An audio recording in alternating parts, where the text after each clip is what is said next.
Hey, what's up guys? Hope you're all doing really well. And we actually have some pretty good news, a couple changes coming. We have 3 new mods coming in, and we also have some character changes, balance changes, I guess. So really looking forward to these changes. We'll go through these real quick. So for the 3 new mods that we're getting, the first one, Prime Module. Basic abilities. If the defender's base attack stat is less than that of the opponent's, the defender starts the fight with a permanent 25 to 45% attack buff. And if the defender's base health is less than that of the opponent, the defender starts with a permanent 25 to 45% resistance up buff. It's actually pretty strong, but again, this only benefits like your weaker defenders, which I don't know if that's a good thing. Trying to see like how good this would be. I know for sure like this won't be very beneficial if you equip this mod on like your strongest character, so you have like a rank 4 or a rank 5 character defending your base. These stats won't actually activate, so I don't know, I guess you'd have to equip it on like a rank 3 4-star or like a rank 2 4-star, and just hope that, I guess, you know, the opponent has a stronger bot than yours. So that's the only way this would apply. And on block, it gains a 20 to 26% resistance buff for 4 seconds. Signature ability, Fury of the Primes. When the defender begins to falter, the bot taps into the power of the primes. When the defender drops below 20% health, it receives a 5 to 10% attack up buff and a 5 to 45% resistance up buff for 10 seconds for each alive bot on the opponent's team. Good matches or good characters to equip this mod on would be RC, Ratchet, Mirage, and Windblade. Bots with lower base stats will benefit the most from this mod's abilities. Alright, so like Scouts, a couple techs, and RC from the Warrior class. Pretty interesting mod. I think it will be pretty good if you equipped it on the right characters. I like that signature though. Below 20% health, you get even more attack and even more resistance, so your opponent's going to be doing less damage to you and you'll be doing way more. So we'll see how that one works. Tech console. Basic abilities: enhanced repair, enhanced power gain, enhanced shock.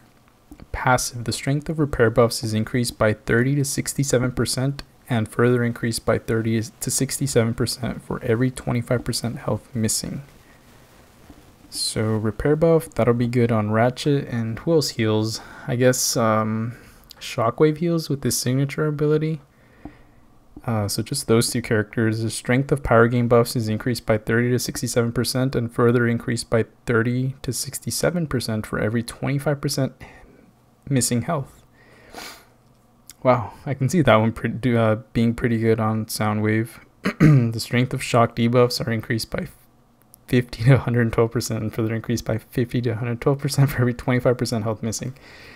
Yeah, this is definitely going to be one you're going to want to equip on Soundwave, I think. When activating a power gain or repair buff, activates tech shielding, capping the maximum damage of an opponent's attack to 2% of the defender's max health. Oh my god. It's actually pretty strong, but is it only going to work on like one attack or one hit? We'll have to see, I guess. But that's freaking awesome though. Whenever you activate a power gain or repair buff. So yeah, I think Soundwave will definitely benefit from that. Signature ability, Divert Shields. Activates tech shielding when filling a power bar. Whenever activating tech shielding, if any shields are active, it also activates an attack buff. Wow. Activates tech shielding when filling a power bar. Whenever activating tech shielding, if any shields are active, it also activates an attack buff, increasing power attack by 40% for 4 to 10 seconds. Good matches, Ratchet and Sideswipe. Okay, I think that's a typo. Definitely not Sideswipe. Sideswipe doesn't have any healing or power gaining abilities. Pretty sure they mean Soundwave there. But I do think this will definitely benefit Soundwave the most. As soon as he hits you with one heavy attack, you know, he's going to power gain like crazy, and this is just going to allow him to power gain even more, and then it's going to trigger that signature ability, get that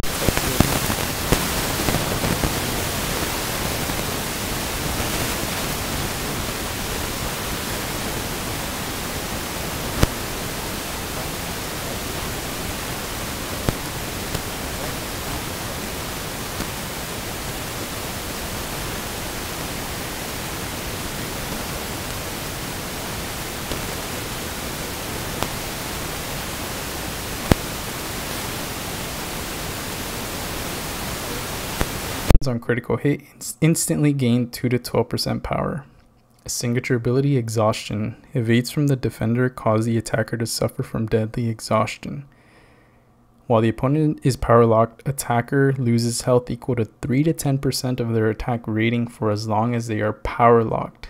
Oh wow. Yeah, that's definitely going to be a good match, or a good bot to equip this mod on. Sideswipe.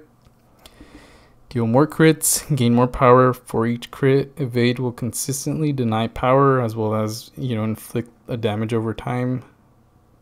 That's freaking awesome. Wow. These are the newest additions to the fight. Will only be available in a crystal for purchase later this week. No. I have to buy this crystal. The upcoming crystal will also contain the unreleased 3-star and 4-star versions of the superconductors. Okay, cool. Finally, the superconductors are getting a 3-star and 4-star version, as well as the formerly Night Crystal Transwarp mod and its formerly unreleased 4-star version as well. Okay, so we're gonna get this crystal later this week. I don't think I'm gonna buy any of these. I mean, the mods at the moment, I don't think they make a huge difference. I'll wait a bit, see if some players do buy this crystal, and if I do come across some characters that have this mod equipped, and see how strong they are. But I don't think I'm gonna, go crazy and drop a lot of money on these mods. Most of the, characters you go through during your raids, you can just run over quite easily. So I don't know. We'll see how good or how impactful they really are. And finally, up to the upcoming balance changes. So this is going to be coming with the 4.1 update on November 22nd and some bot and mod adjustments. So pretty good, pretty interesting. So Dinobot, the chance to trigger Dinobot's signature ability has been increased by 5%. I think that's good. I know on my 3-star Dinobot, I very rarely see his basic unblockable activate whenever the opponent is blocking and they have the armor break up. So this is good for him. Ratchet has received a flat 5% attack increase at all ranks and tiers. That is awesome. So Ratchet's getting another buff. Not another buff, sorry. I think this is like his first buff that he's gotten in since the beginning of the game. I think it's been nothing but constant nerfs to Ratchet. So I think this is really good for him, as well as whenever he drops below 50% health, he's also going to get that extra 5% attack buff. So this is actually really good for Ratchet. Starscream's Norray will deal 10% less shock when nullifying a buff. Alright, so Starscream's getting a slight nerf to his Norray. Rhinox's shield. The last shield buff will now cause shock to opponents if they exceed its threshold. I know that's been a bug, I think, or I don't know. It definitely wasn't intentional, but for the longest time, Ratchet's final shield buff from his signature, it would never proc shock, even if you crit him really hard or did a lot of damage to him. It never procced shock. It was just a normal buff or whatever, but so I guess that's fixed. And his shield should no longer break or shock opponents when hit by ranged special attacks. This includes during special attack 3. I haven't actually had that happen to me with ranged special attacks, but that sucks if it was actually doing that.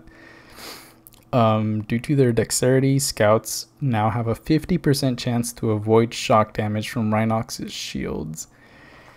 50% chance. Is that a gamble you want to take on going up against Rhinox, even though you have class advantage? I don't think so. I mean, I think personally, I still won't use scouts against Rhinox.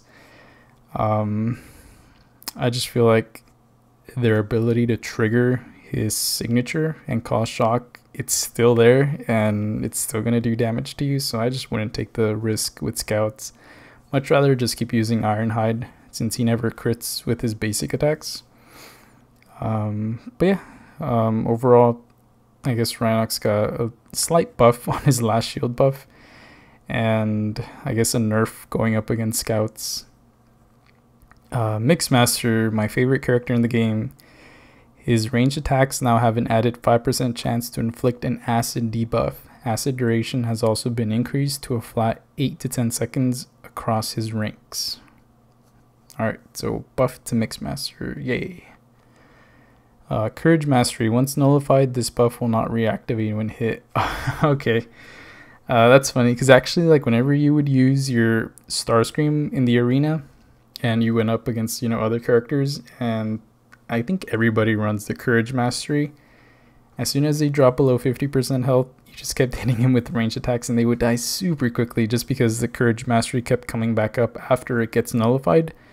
So Starscream was just doing massive amounts of damage, so I guess that's going to be fixed. And finally, I think this is my favorite change to the entire update that's coming next week. The Fallen Titan Hand Relic. This relic has been changed to grant 5% attack and 5% health in all game modes instead of its previous effects. They should have included previous effect was plus 5 XP. Oh my god, I still cannot believe that was the previous effect. Plus 5 XP, this relic that you get for completing Rulers of Kaon, and oh my god, it was just awful before, but I'm so glad that, it's getting this change. 5% attack and health in all game modes, that's huge.